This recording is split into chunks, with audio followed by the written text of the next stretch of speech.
The door slammed behind her with a hollow thud, the finality of it reverberating in her chest as she stood outside, gripping the suitcase handle tightly in her hand. The cold night air bit at her skin, making her shiver beneath the thin coat she had managed to grab in haste. The quiet of the neighborhood felt eerie, almost as if the world had gone still in response to the destruction of her own.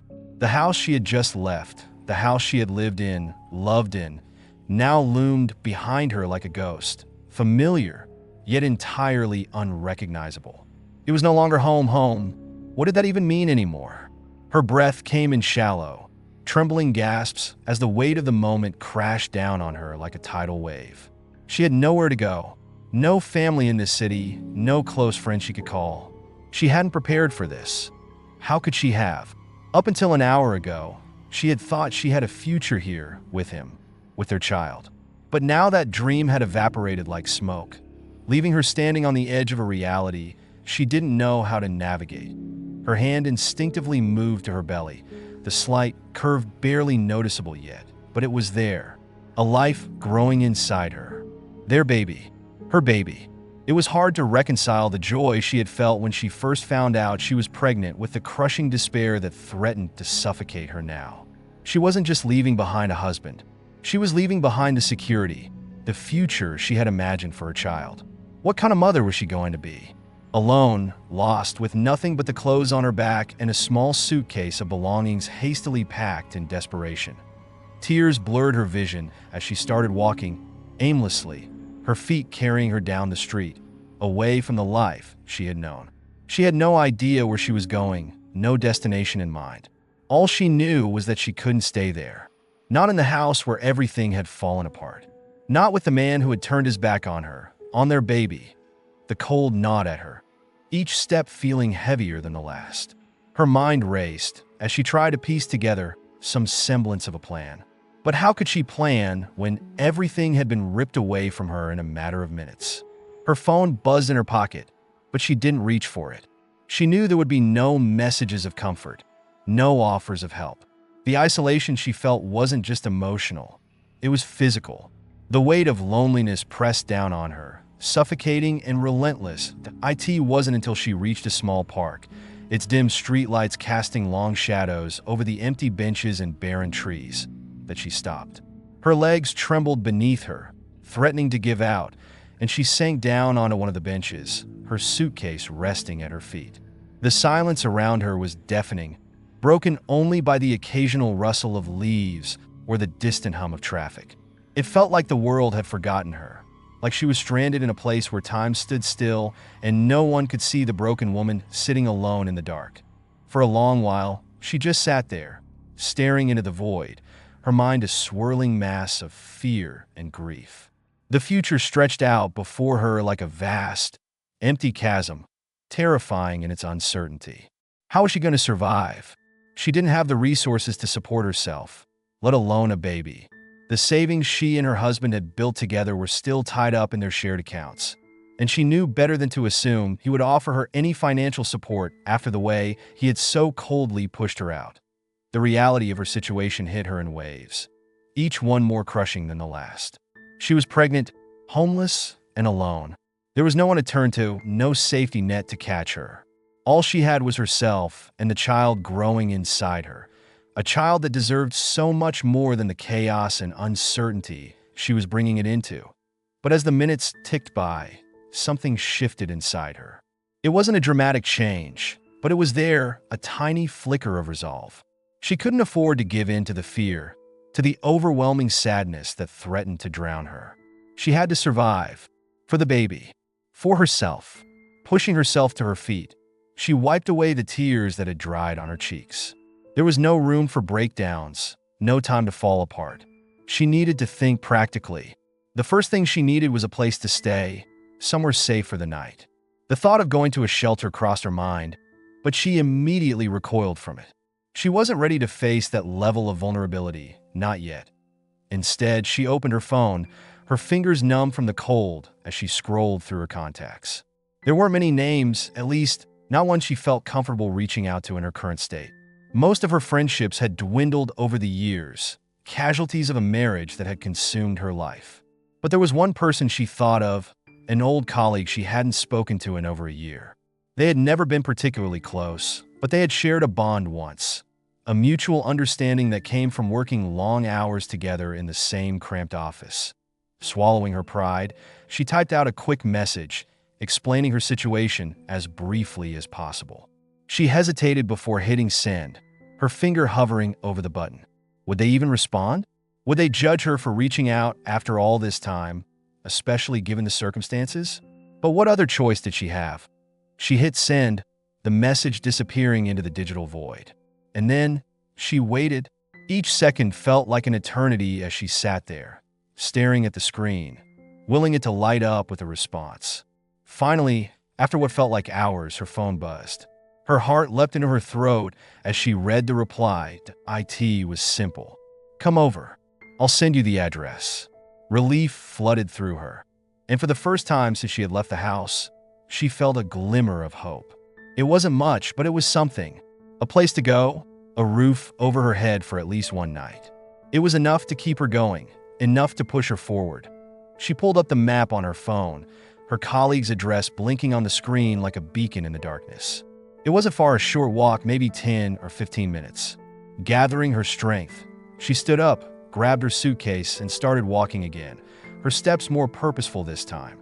The streets were quiet as she made her way through the city, her breath visible in the chilly air. Her mind was still a whirlwind of thoughts, but there was a small part of her that clung to the idea that things would somehow, some way, get better. Maybe not today, maybe not tomorrow, but eventually. She had to believe that. When she arrived at her colleague's apartment, the door swung open almost immediately.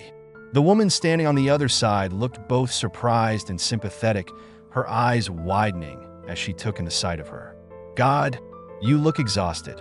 Come in," she said, stepping aside to let her inside.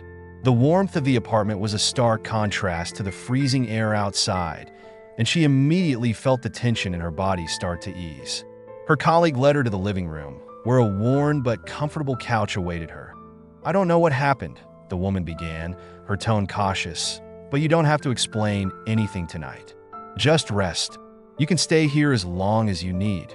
Gratitude swelled in her chest, and she nodded, too drained to offer more than a whispered, "Thank you," as she sank onto the couch, exhaustion pulling her into its heavy embrace. She allowed herself to close her eyes. For the first time that night, she felt safe. But even as sleep tugged at her, the weight of everything that had happened lingered in the back of her mind. The road ahead was still long, uncertain, and filled with challenges she couldn't yet fathom. And though the immediate danger had passed, she knew that this was only the beginning. She was still alone, still pregnant, still facing a future that looked nothing like the one she had envisioned. But she wasn't giving up. She couldn't. Years had passed since that cold night when she had walked away from everything she once knew, leaving behind the life she had built with him. And yet, no matter how much time separated her from that moment, the memory of it was still sharp, still vivid. The way the air had bitten at her skin, the deafening silence between them as he turned his back, the loneliness that wrapped around her like a heavy cloak. Those feelings had never really left her. They had woven themselves into the fabric of her existence, a quiet reminder of the life she was forced to rebuild from the ashes. But life had gone on. Slowly, painfully, she had pieced together something new, something stronger. She had found a job, an apartment, and most importantly, she had become a mother. Her son had come into the world with a cry so strong, so fierce, that it was as if he had known from the beginning that they would need that strength to survive. And they had. Against all odds, they had survived. The years that followed were hard, grindingly hard. But there had been moments of light too. Moments when her son's laughter filled the tiny apartment. Moments when the weight of everything seemed just a little lighter because of the joy he brought into her life. He was a reason for everything, the force that kept her moving forward even when the path was dark and uncertain. The love she had for him was unlike anything she had ever known, deeper and more powerful than anything she had felt before. But despite the happiness she found in being a mother, there was always a shadow lurking in the background. His father, her ex-husband, The man who had once promised her forever, only to abandon her at her most vulnerable. For years, she had pushed thoughts of him away, burying them deep beneath the weight of her responsibilities. He didn't deserve her thoughts, she had told herself.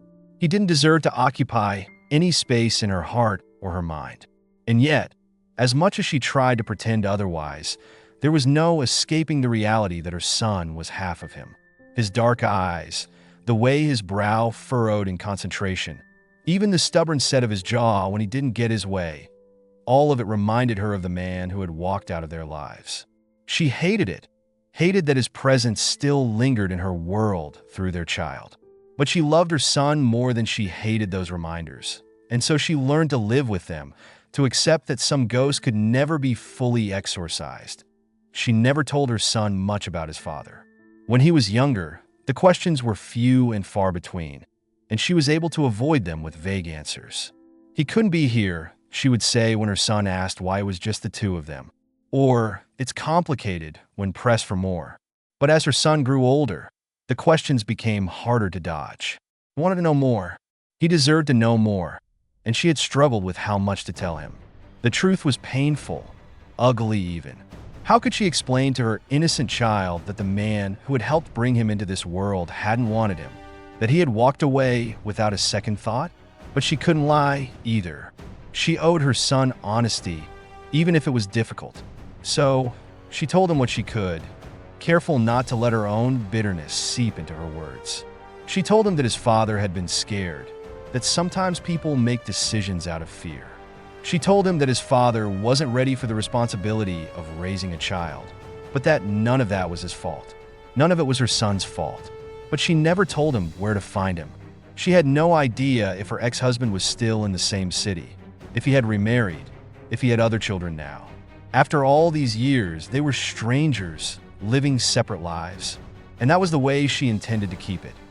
Until, one day, fate had other plans that IT was an ordinary afternoon when it happened, the kind of day that seemed to slip by without much significance. She had taken her son to the park, the one they visited often, where he could run and climb and let his boundless energy burn off.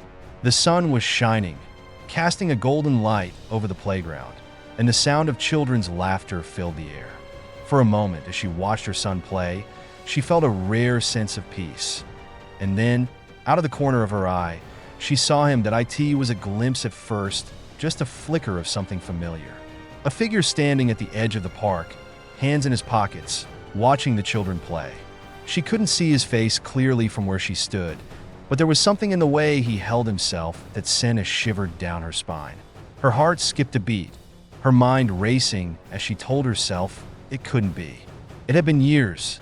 He wouldn't just appear like this, out of nowhere. Would he? But then he turned, and she saw him fully that IT was him. Her heart dropped into her stomach, her body freezing in place as a rush of emotions surged through her all at once. Shock, anger, confusion, and something else, something she couldn't quite name. He looked different, older, his face more lined than she remembered, his hair touched with streaks of gray. But it was unmistakably him. The man who had once been her husband. The man who had abandoned her when she needed him most. For a long moment, she couldn't move, couldn't breathe.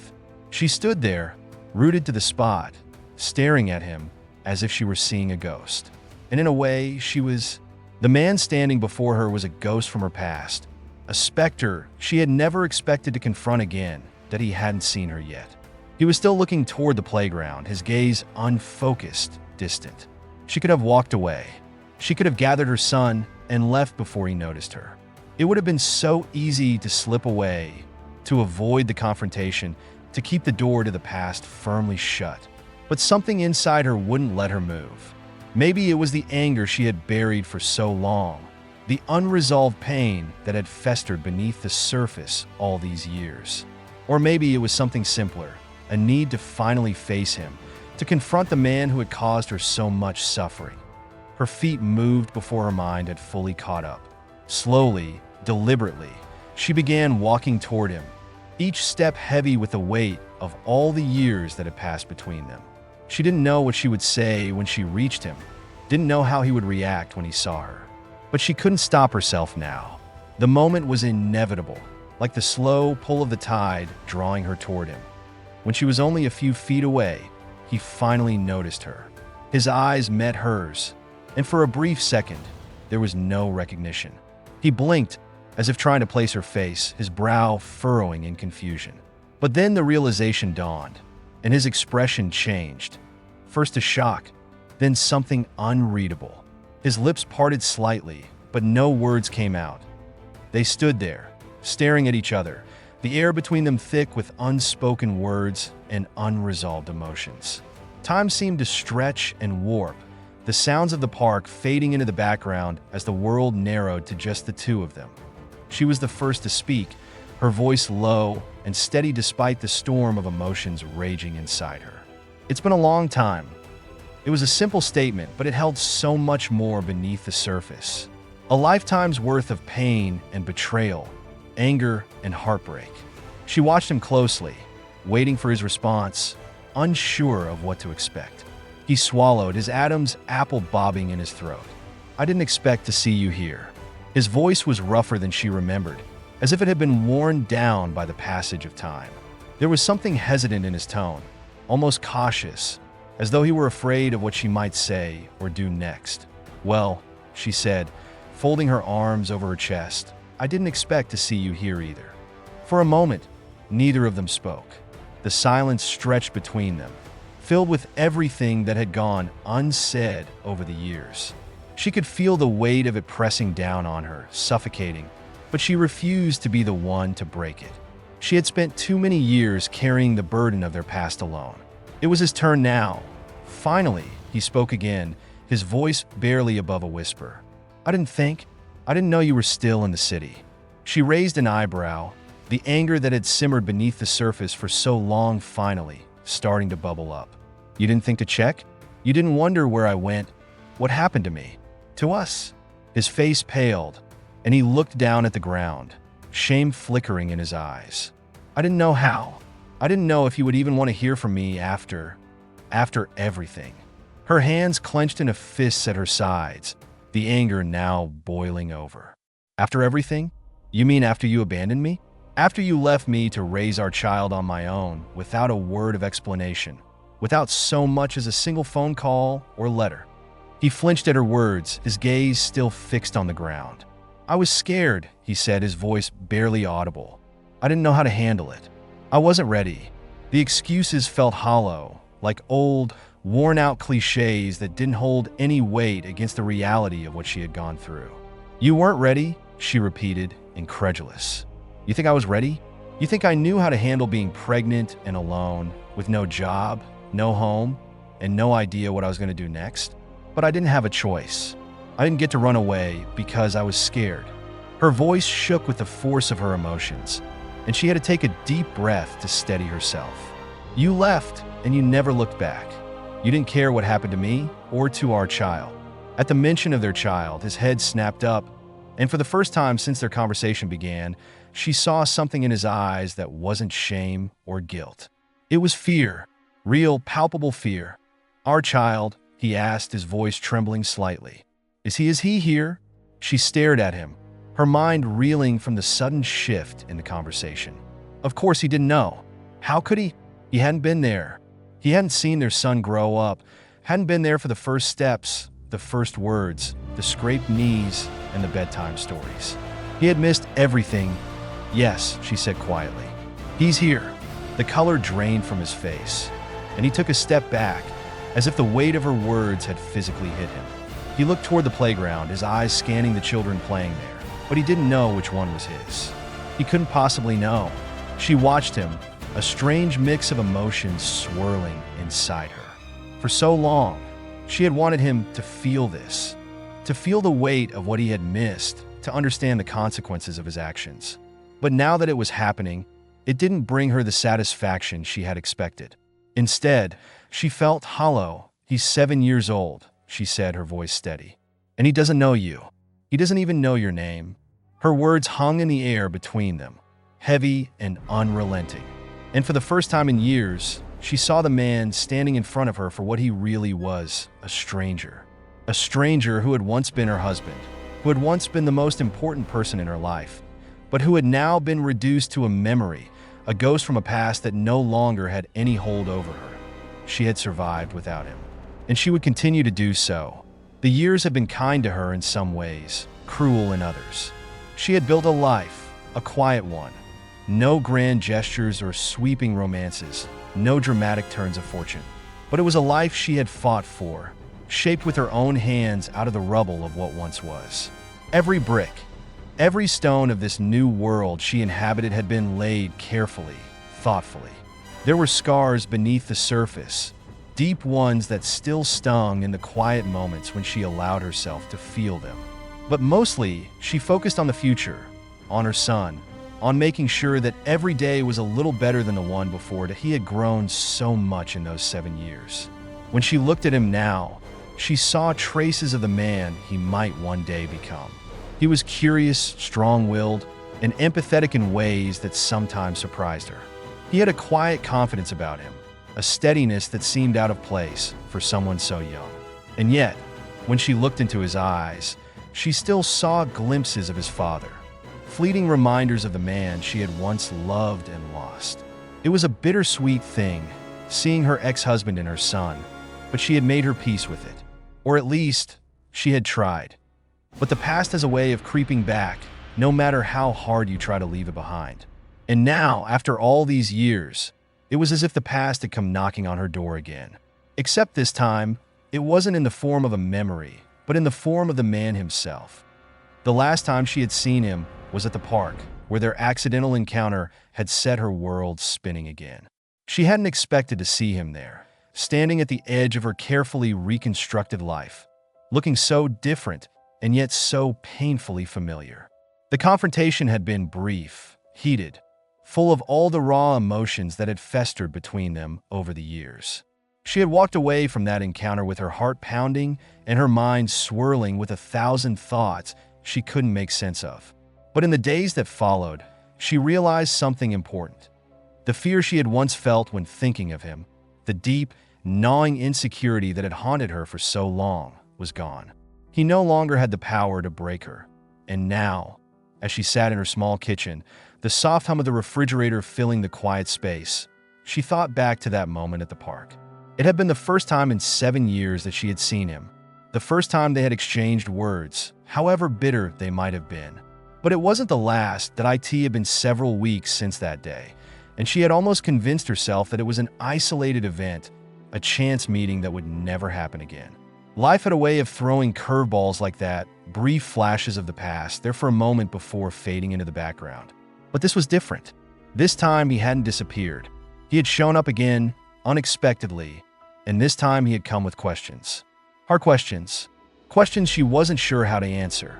Her thoughts were interrupted by the sound of small footsteps padding down the hallway. Her son, groggy from his afternoon nap, appeared in the doorway, rubbing his eyes with the back of his hand. His hair was tousled, and his pajamas were slightly too big for him, but he looked impossibly grown up in that moment. She smiled, her heart swelling with love for him. "Mom," he mumbled, still half asleep. "Can I have a snack?" "Of course, sweetheart," she replied, getting up from her chair to rummage through the kitchen cupboards.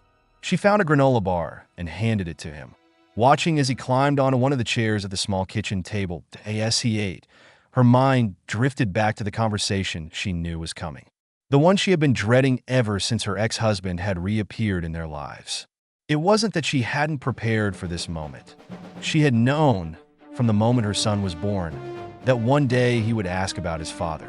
But the reality of it was different than she had imagined. It was messier, more complicated. She sat back down at the table, watching her son quietly as he munched on his granola bar.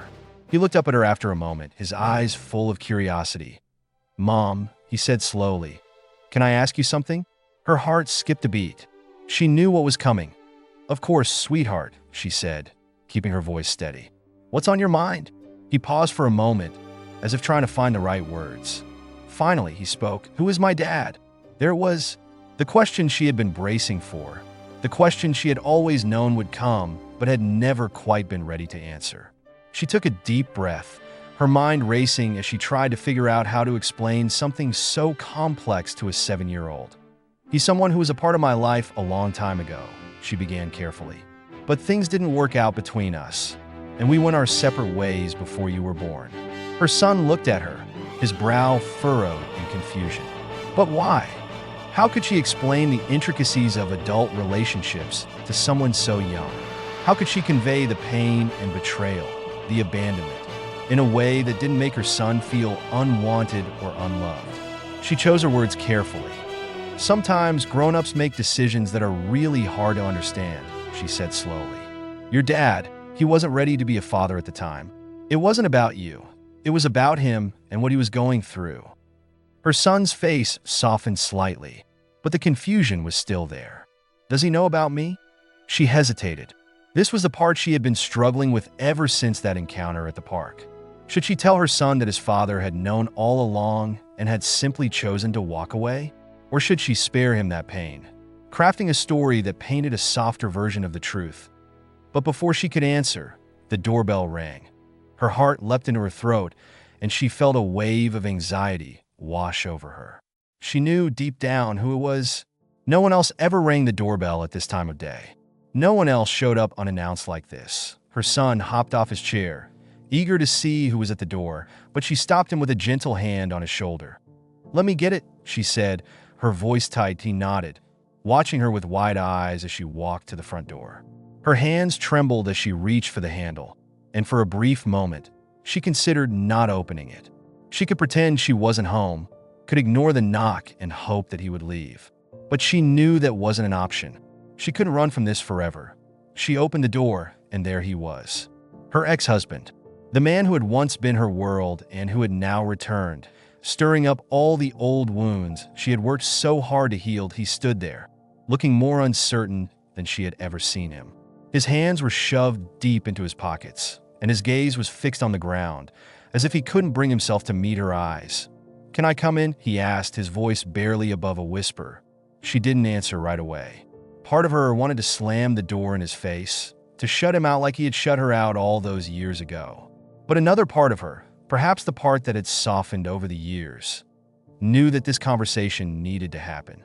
Not for her sake, but for her son's. She stepped aside, allowing him to enter.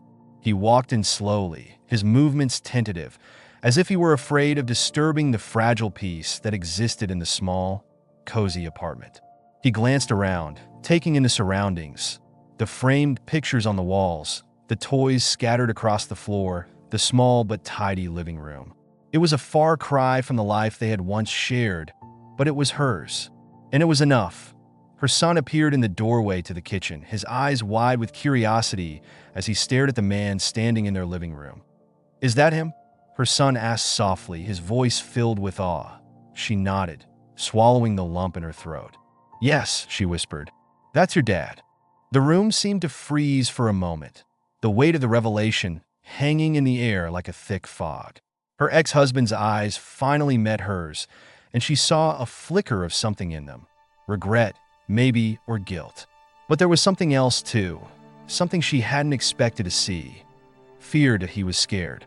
Scared of what this moment meant. Scared of the consequences of his choices. Scared of the responsibility he had run from for so long. And in that moment, she realized something. He wasn't the man she had once loved, the man who had broken her heart. He was just a man, flawed, imperfect, and trying, in his own way, to make amends. Her son took a step forward, his eyes never leaving his father's face. "Are you really my dad?" he asked, his voice barely more than a whisper. Her ex-husband knelt down, bringing himself to eye level with their son. He looked at him for a long moment, as if trying to memorize every detail of his face. Then, slowly, he nodded. "Yes," he said, his voice thick with emotion. "I'm your dad." Her son's face broke into a small, hesitant smile, and for the first time in years, she felt the slightest flicker of hope. Maybe, just maybe, they could find a way to move forward from this. It wouldn't be easy, and it wouldn't be perfect, but it would be something, and sometimes something was enough.